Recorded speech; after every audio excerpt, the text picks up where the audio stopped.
South African President and African Union Chairperson Cyril Ramaphosa has called on external parties to refrain from interfering in political affairs in Libya. It comes as rival forces agreed to a permanent ceasefire after almost a decade of unrest.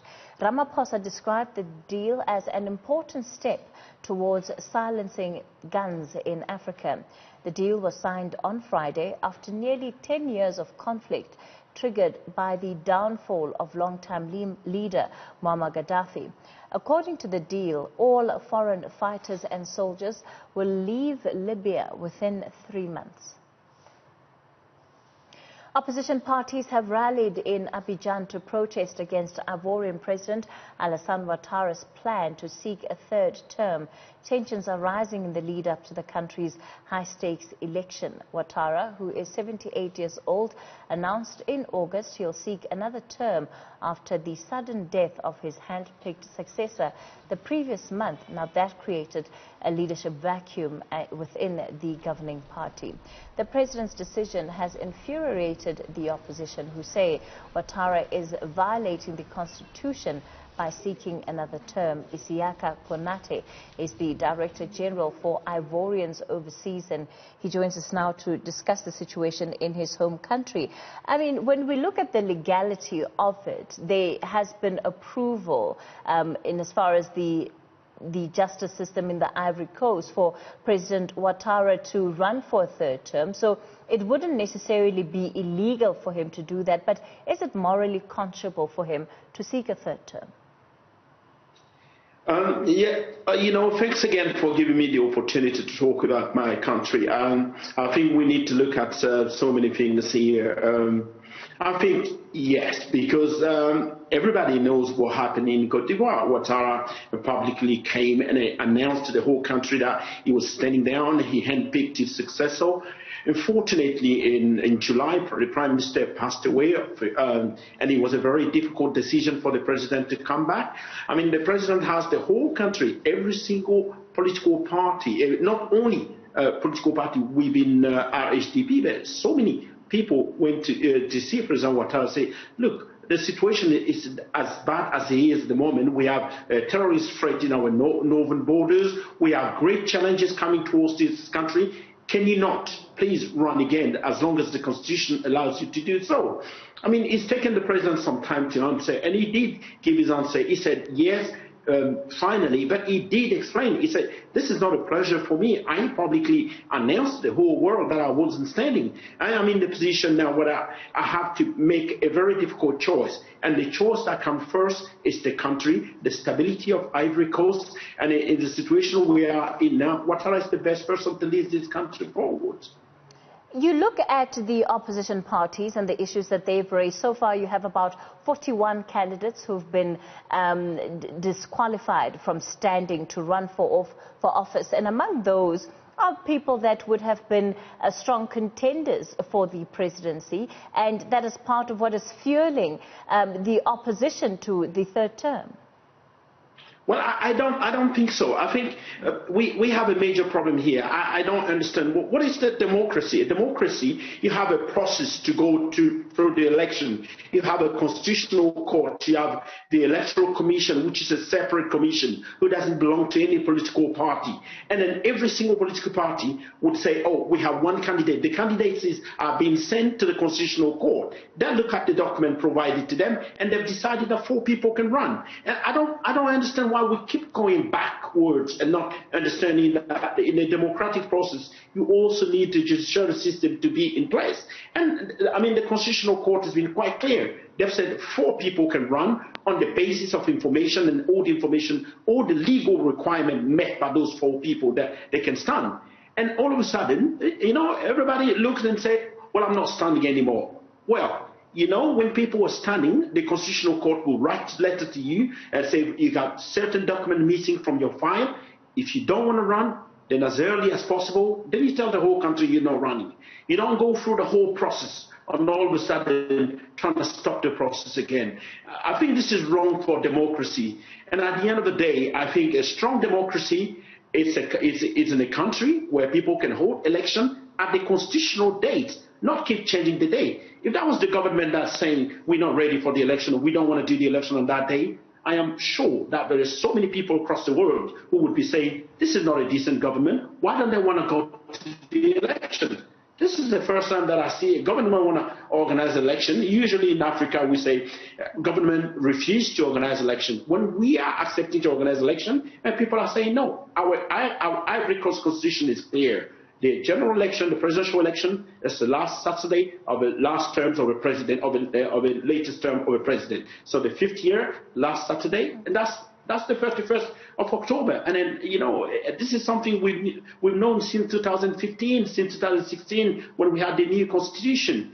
We need to take into consideration that democracy at the end of the day is about accepting differences. It's about making sure that when we go to election, when we disagree, that will let the ballot speak. I think this is the most important thing about democracy.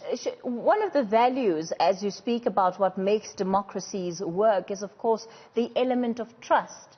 Voters need to be able to trust the system. They need to be able to know that they can trust the decisions that are made by the judiciary or even by the Electoral Commission. Now, the sentiment that has been expressed by opposition parties in Côte d'Ivoire is that, in fact, they believe that it is a system that is biased towards the incumbent, and therefore they're now boycotting the elections. Do you think enough has been done to win them over and to assure them that the credibility of the process will not be in any way scuppered if it hasn't already been? Okay, 2 things. Ouattara won the election in 2010 with an electoral commission where the president wasn't from his political party. He did win the election. That's the first thing. The second thing is to look at the Electoral Commission. The Electoral Commission is a separate and independent commission where every single party is represented. Well, I mean, I could have understood if right from the beginning of the process people said, we don't want to do this, we're not going into there. But everyone has taken part in this process. People have gone to the Electoral Commission to say, listen, this is my file because I pretend I want to be president of Ivory Coast. I am a candidate from my party. Every single candidate, the 44 you were referring to, did go to the Electoral Commission. If it was their belief that they never trusted this commission, why did they go there in the first place? I don't understand this kind of process. And then the other thing also is that I don't believe that democracy is about looking at refusing every single thing coming from a government just because we do not trust each other. Like I said, in 2010, the Electoral Commission was in place. The president of the Electoral Commission was not a member of Ouattara's party. It's not even in 2020. The Electoral Commission president is a lawyer. I mean, it's a magistrate, and it's someone that's been voted to be in place. And it's a very impartial person. It's an independent commission. And furthermore, for the election, we have international observers, even African Union, ECOWAS observers that would be in Côte d'Ivoire. They have enough guarantee that the process would be fair. I think, like I said, in democracy, this is something we need to do. We need to look at the situation and I think whether we disagree on something or not, maybe the best thing is to go to the election and show where the majority of support of the Ivorian population lies. Of course, one of the biggest challenges for this election is whether or not it will be able to take place under free and fair circumstances. And I say that in light of the violence that has broken out and what we have seen as attacks effectively on some members of the opposition that have put their hands up to run. Well, I think we have a lot of wrong information circulating in the media, and I've seen so many. Look at the situation. The government also, before even coming to that, let me remind you that 2 days ago the president made himself very available to discuss to the opposition. Minutes after this publication came through, they came out, they said they are not interested. Or they're asking for civil disobedience. I don't have a problem with civil disobedience as long as people do not go into people's houses and kill them in the intimacy of their own houses, talking about civil disobedience. Civil disobedience, you may not agree with something, you don't want to take part in the process, you don't go out and kill other people. I mean, look, the situation in Côte d'Ivoire, it is very unfortunate. As far as I'm concerned, Not one person needs to be killed because of election in any country in the world. It doesn't matter if the person is a member of a political party of a president or not a member of his political party. Nobody ever should lose his life when we want to organize election. But we need to bear into our mind that political leaders who publicly came and tell their militants to make sure that by any means necessary, they make sure that this process doesn't happen. This is something that cannot be accepted in a democracy. If we have to talk about something, let's do it in peace. Let's go out in the election in peace. Let's allow people who want to go to their daily deal with those daily businesses in peace. At the end of the day, we have only one country, and it's Côte d'Ivoire. And then we need to do everything we can to make sure that not only the election takes place on the 31st of October, but also that we have a peaceful process. That's the reason why the president has made himself available to talk to the opposition as long as they want. But everyone, as they've seen recently, they've declined. There's been 16 people killed in Dabo, which is 50 kilometers west of Abidjan recently, when the government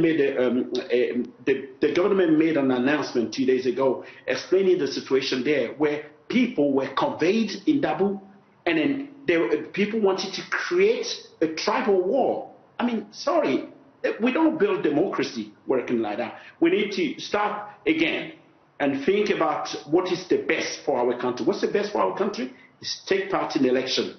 Try to talk about differences, understanding that not because we have different opinion that it means necessarily that we should hate each other. I completely disagree with hatred in politics, in anything.